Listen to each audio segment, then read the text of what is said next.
basically nudging and winking that they were behind those killings? Let me again put it this way. I don't know anybody who betrays a country that gets rewarded. Let me just put it this way.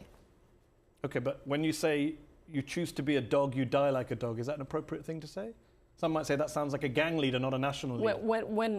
When somebody comes after my country and threatens the security of my country. Well, he's from your country, but with respect, he was a former intelligence chief of your president. Absolutely, so whomever it is. He's a Rwandan. If you threaten my country... Did he threaten your country, the former Yes, he did, absolutely. Was he prosecuted? Yes, he did. What was he prosecuted for? He absolutely did. No, we're talking about what he did. I'm asking for what he was prosecuted What for. he did is he allied himself with militias that were attacking Rwandans and throwing grenades in Rwanda. Was he prosecuted for that? What was he prosecuted for?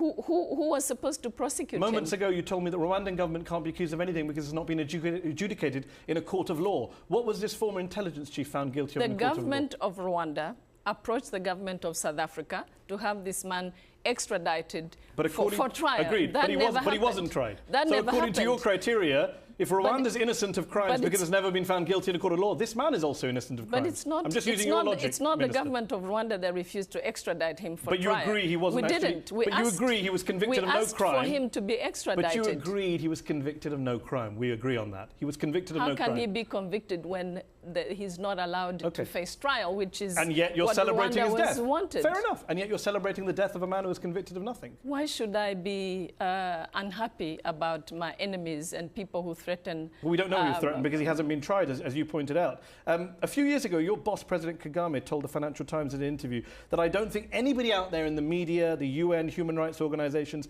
has any moral right whatsoever to level any accusations against me or against Rwanda. Many would say that those are the words not just of authoritarian, that's quite megalomaniacal. I am above criticism.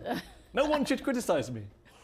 What the president is saying is what he believes. President Kagame is a very accountable man, and everything he's done for Rwanda is out in the open. He's a man who's done extraordinary things for Rwanda.